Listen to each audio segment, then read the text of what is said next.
So it looks like Tim Walz is in absolute panic mode as the walls are crumbling around him after this bombshell fraud scandal is brought to light. You know who's not a lumberjack is Tim Walz. Definitely not. No. He wears camo, but Yeah, he wears camo, and I have a feeling he can't handle a chainsaw. I've even seen him handle a gun. in a lumberjack shirt, but he doesn't quite fit the bill. And it's gotten so bad with the roiling scandals going on in Minnesota that he has either turned a blind eye to, or for some reason has turned a blind eye to. That even some of his allies are saying that his political career is over. Former Minnesota State Senator and political analyst in Minnesota. This is, who is this? Ember Reichgott Jung, saying he is clearly vulnerable and, in my view, is riskier than any Democratic candidate that might run.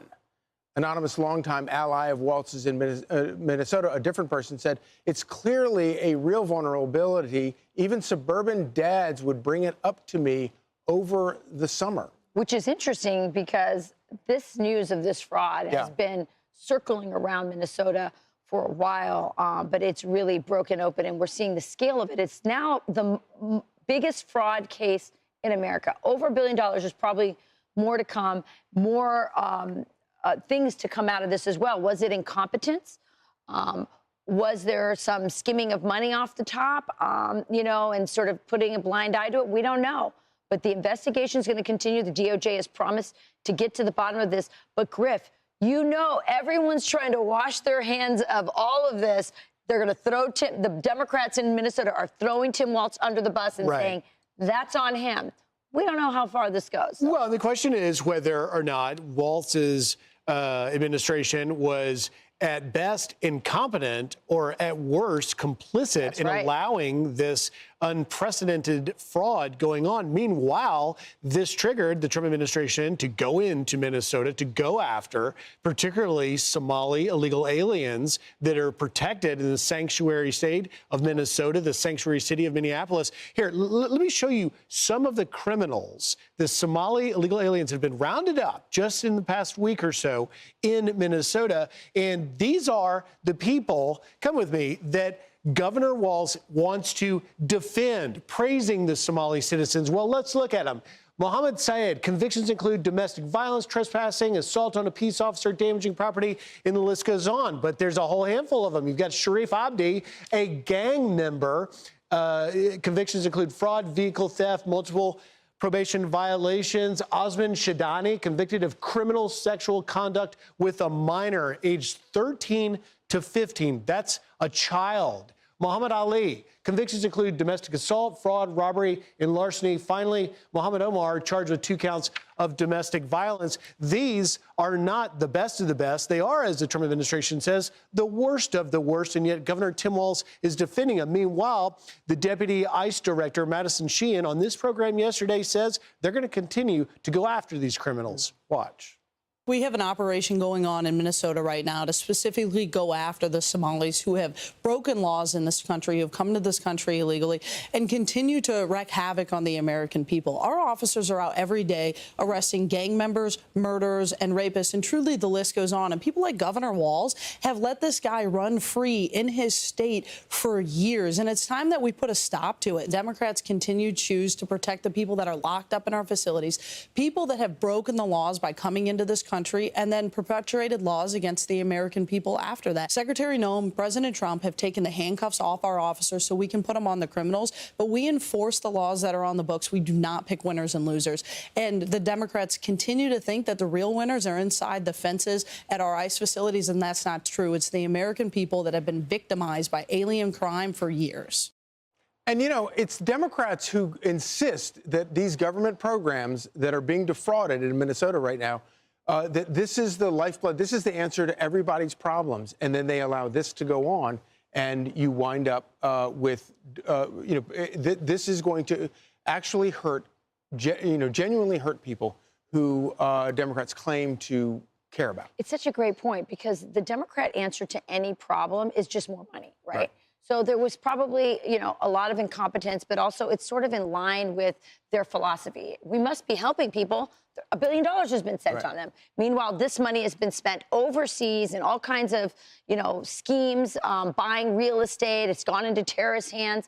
And we had Jack Brewer on earlier, somebody who's from Minnesota, knows it, or played in Minnesota when he was in the NFL, spent a lot of time there, has family that lives in Minnesota.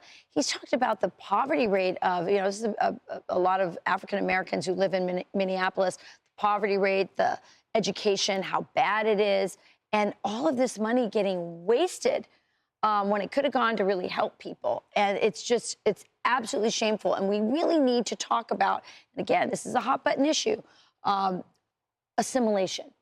Are there certain immigrants that are more easily assimilated because their culture and their love of this country shines through? Are there others who just see this as, a place to scam money and send it back to their home country? We have to have this conversation about assimilation and who actually wants to come to this country and make it better versus these guys that you had up on the board. If you're coming to the country to get welfare or to commit fraud, then you're not what we're looking for. Yeah. You're here. We are the dumping place for bad people from other places. That's not the way it's supposed to work. If you want to come here because you love America and you want to contribute to America and contribute to the American dream, under our system, we believe that helps everyone. That's what is so magical about the American dream. And you can look no further than who they have chosen to represent them. Somebody who is a very ungrateful refugee to our country, Ilhan Omar. Probably the most ungrateful. They'd love to play the angle that if you want to make sure that your taxpayer money is spent properly and that illegal immigrants need to go back to the country they are born from and come into this country the right way,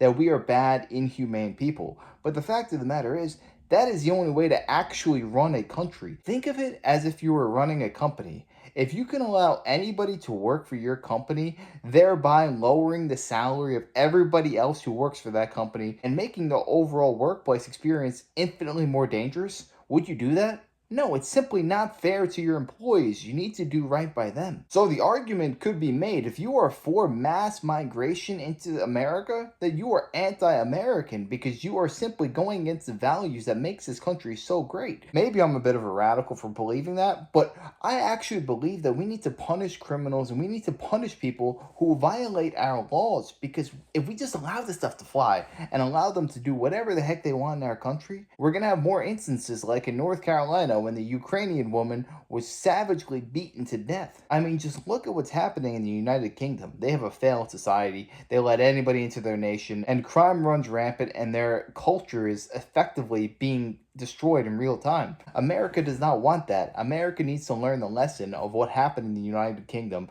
and make sure that these people who are coming into our country are actually a net positive, actually want to make a difference and do something for this country that they themselves can be proud of. If we just allow millions of people into our nation, abuse our welfare system, milk our country dry, all the while yell at us for being bad people, then essentially we don't run a country anymore. We run a daycare system, and our country will inevitably cease to exist. So if you ask me, I don't know how Tim Walz got into his position to begin with, because when you are soft on crime and defend those who terrorize your own constituents, then I don't know why your constituents would continue to vote for you. But thankfully, I think people are starting to wake up and realize this guy is nothing but a self-serving, pompous ignoramus, so I should not be voting for this man anymore. For having these beliefs, that does not mean that you're anti-immigration. It just means you have to come in the right way, because our country cannot continually subsidize these people who are not contributing anything to this nation. But yeah, let me know your thoughts on this down below. Do you think that the MyPillow guy, Mike Liddell, has a chance at becoming the next governor? He said he wanted to challenge Tim Walz.